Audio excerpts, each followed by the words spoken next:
grew up in a small mining town where weird things always happened. The one place I think I had the weirdest encounters was the house I grew up in. I am not too sure about the property records, but I know my family built the house from the ground up around the time I was born. I lived there for about 16 years. These are the things I experienced. It all started around the time I was 12. That's when I started noticing things were kind of weird in the house.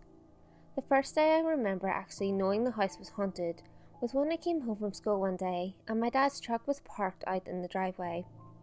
I searched the entire house trying to find him, but found no trace that he was in the house, so I knew he had probably carpooled with a co-worker.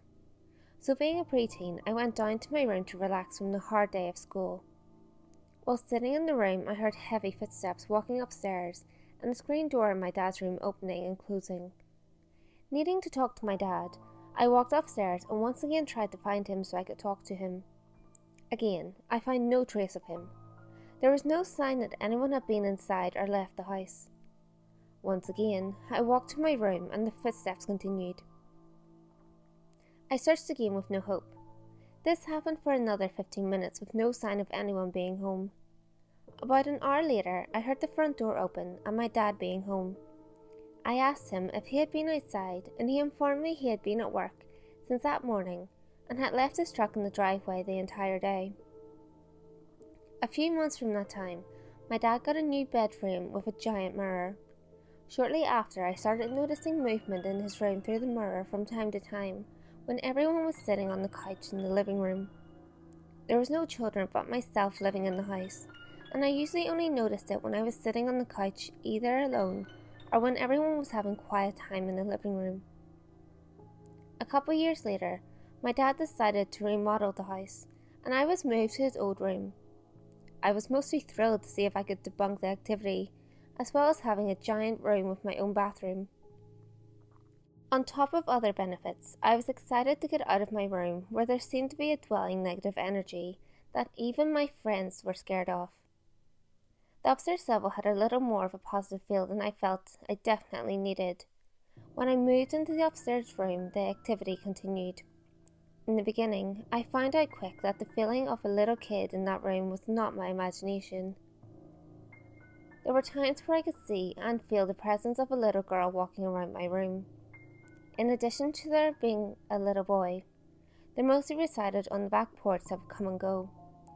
These two gave me the least experiences and didn't make themselves known often. The one presence that made himself apparent was an older man who I suspected of being German. The reason I suspect he was German was I could hear a strong German accent coming from my walk-in closet, singing what I thought to be lullabies in German.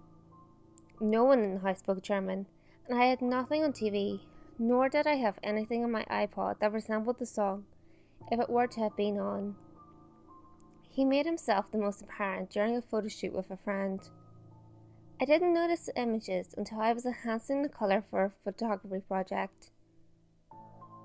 In the photos, I started noticing in two of the photos there was a blur that appeared to be a hand that you can only see in my shower mirror.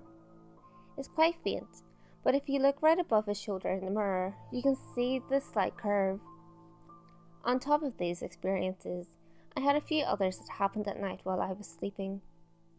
At night, I would leave the TV on because I wanted a distraction from hearing any noises that I couldn't explain. For about 4 months while I was sleeping, my TV would go from the middle channel to one Pacific Music channel broadcasting music from the 1940s. I had DirecTV set up and never used those channels since they were not in our package plan. I know it wasn't me turning the channel to them in my sleep, and I know I wasn't accidentally pressing a previous channel button since I would change the channel several times during the day. Every day for those 4 months, the channel would always be turned to that one station when I woke up in the morning. My last two little features on this house are things that didn't happen frequently, but were things that I experienced.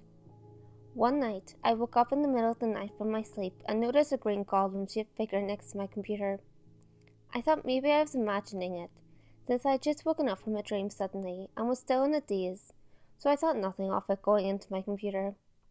The next morning I woke up and my computer was frozen at the time that I had woken up and seen the image go in my computer. My last experience happened next to the driveway. My good friend, who was also my next door neighbour, was heading to my house to pick a few things up so I could stay at her house. On our way to my house, I saw a little boy standing on the side of the road next to my driveway. This is the first time I ever saw the little boy that I would hang out outside my house. I instantly told my friend to stop, which she did, until the boy disappeared. The second he was gone, we heard a branch snap directly to where he was in the bushes. The second we heard that, we ran back down to her house, not even regarding my stuff. When I was 17, I left the house for good. Since then, I've only ever been back once for a very short period of time. I did not leave because of the activity. To this day, I still have nightmares of being brought back into that house by the negative force in the bottom room. I don't know what happened on that property before we built the house, but I have a feeling the negative energy is what keeps everything there. I would love to one day go back and do a ghost hunting experiment on the house and see if I could catch anything else. I don't think I would ever want to live there again though.